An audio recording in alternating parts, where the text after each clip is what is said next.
Hey folks, this is SimplexX, and I'm here to give a quick tutorial and preview of the blood splatter modification. First I'm going to show you what it looks like in my MiG-15. This is the Polish ultra fine shiny chrome, black chrome MiG that I did. If you're interested in it, it's on my site. You can just go ahead and click on my name. In the meantime, let's go ahead and go to the cockpit view, slow down and give us a little bit of a crash and see what it looks like. So you can see there's a major splatter on the armored portion, and then whoa, pretty brutal. Okay, so where the bullet holes themselves are, you can see in some cases they're blood splatters and there's bullet holes behind them. And they show up blood basically splattered all over the inside of the cockpit. Again, the armored windows themselves have major blood splatters where it looks like a bullet came through and did some pretty serious damage to the pilot. Okay, so let's go ahead and J out. That's it for the preview. I'm going to go ahead and show you how to apply this skin. The first thing you want to do is go to live.warthunder.com and go to SimplexX's page. I'll put a link in the video, and I'm assuming if you've gone there from inside, you'll have figured out how to get to my page in the first place. All right, I'm going to bring up an A5U2, which is a pretty standard plane in the level 3 category. Most people, well, a lot of people have access to it. You can use it on older planes or newer planes as long as the windshields, either it has armored glass or it has regular glass that gets bullet holes in it when it gets damaged and shot up. Okay, so if you've never applied a custom skin before, you want to click on the plane that you own and click on this little paintbrush here, and that will bring up this apply user skin area. It's the same place with the decals. You can't see it because the bottom of my screen is clipped off, but this is where you put the decals in. You can see there's nothing in the user skin area, but if you click this little wand and press OK, it'll then create a folder for you. And if you open this up now, you'll see that there's actually a skin in there called template Focke-Wulf 190 A5U2. Now, this is identical to what was already on it, so there's no real advantage to doing that, but it's actually applied now, this graphic skin that it made. And these are the files that skinners use to modify the custom content. All right, so when you've downloaded this patch, you should get a zip folder that looks like this. And before we go look at that, I'm going to open up the War Thunder directory. Now, you want to find your War Thunder directory. It's going to be in a different place for Steam than it is for normal people, but for most people on a PC, you go to C:, I'm sorry, I don't know how to do this on a Mac. You'll have to figure that out. There's a couple of tutorials online that I'll show you. You go to C:, go into Programs Files, go all the way down to War Thunder, open up War Thunder, and then you want to go into the user skin directory. And I happen to have a lot of user skins in there. If you've never done one, you're only going to have the one directory that's associated with your plane. In this case, we did a template for the Focke-Wulf 190 A5U2, and you'll see that it already has files in it. These are the graphics files for the plane, the one with damage and one without. And then this last file is called a .blk file. This BLK file is a configuration file that tells the program which graphics files to replace for which textures inside the game. So, pretty simple. So open up that file, and then let's go ahead and put this aside for now. And we're going to go back to that zip file. So this is the one we downloaded off of live.warthunder.com. Go into blood splatter, and then there's a blood splatter damage. Forget this one for a second. For all you MiG-15 users, I'll get to that at the end of the video. Go into blood splatter, and you're going to see these 4 files. This one you can ignore. It's an extra file. You want to copy it. Doesn't matter if you copy it over or not. So you want to copy these 3 files or all 4 files over into that custom Focke-Wulf directory. Again, C:/program files, War Thunder, user skin, template. So this is our customized skin for the Focke-Wulf. And we paste that in, and you'll see that you got these 2 blood splatter files, and they may or may not show up with different icons on them. And then we've got these instructions. Instructions, it doesn't matter if you leave them in there or not. You really don't need them. All you really need is these 2 files. All right, so the instructions basically say go ahead and copy those files in, and then open up this BLK file, which we did. So this is the BLK file for our Focke-Wulf, and we're going to go in here and we're going to copy these two lines from this file that we downloaded, the instructions that we downloaded, and we're going to copy them into the Focke-Wulf BLK file.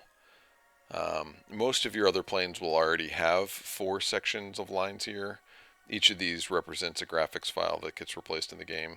So you might already have 4 when you start or more. You might have custom textures with a lot more. It doesn't really matter. You just basically need to add these 2. You'll see if you look at them, this armored glass hole and this bullet glass hole are what you're trying to get there. Okay, so save the file out.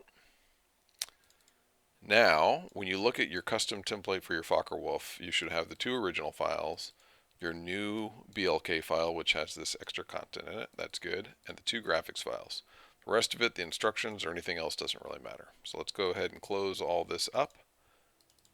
And now, we want to go down here, make sure that this is selected, and we're going to update it and refresh it.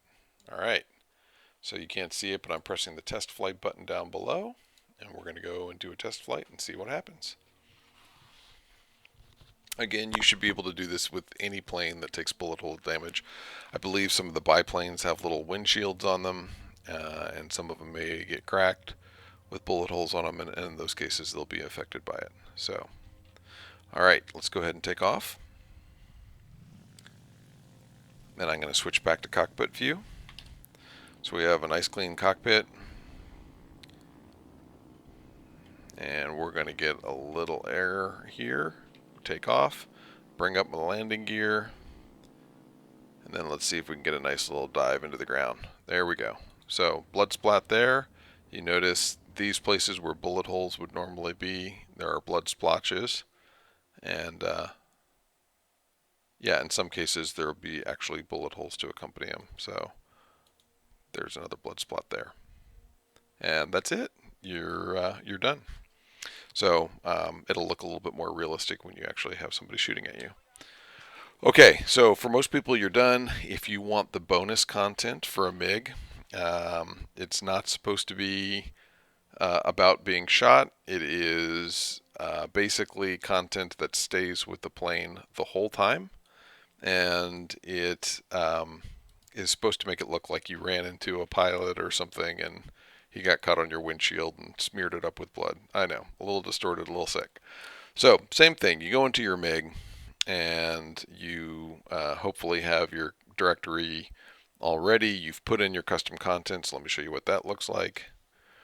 So, in my case, we have go into the user skin directory, and I have a custom MiG skin. Yours is going to say template MiG 15 or something like that, but I have a custom MiG skin that I've made, which is this Polish version. And I've already got these 2 files in here, and I've already modified the BLK file to have those 2 files, and that's great. But if we want to add the custom content, then we're going to open up this blood splatter, and we're going to go this time into the MiG windshield. And this is the file here that we want to copy over. So let's bring up our MiG directory and pop that in here. Alright, so now we have this file down here. It's got some smears and some hand marks and stuff like that. And then we have to go in here to the instructions and pull out this piece, which is MiG glass _C, which is cockpit. So this is permanently replacing some of your see-through glass on the MiG-15, and I happen to have this skin working with all of my MiGs, so I don't remember which is which, so I'm just going to add this content to all 3 of them. But normally you would just open the one BLK that is associated with your MiG, and then you would be good to go. In my case, I'm going to open all 3 because I have a custom skin in here that works with all 3 MiG-15s. Okay, so that's it. We've got the new file, we've opened up the BLK, and we've added this. We already have the bullet stuff in there, because I did that earlier. And now we have this MIG glass cockpit thing. So let's see how that worked out. Go back in here, make sure that our Polish MIG is chosen, and then we're going to go into a test flight. This is the same one that we looked at the beginning of the game, and although it did have blood splatter damage, it really didn't have anything on the glass to start with. And here we are, and if we go into the cockpit view, you'll see right away we already have it. So this kind of looks like you hit a guy on a parachute parachuting out of his plane, and he made a big mess on your windshield. Again, I know, kind of morbid, but hey, you're playing a game about war and killing things, so you know it is what it is. All right, guys. Hope you enjoyed the show, and that's pretty much it.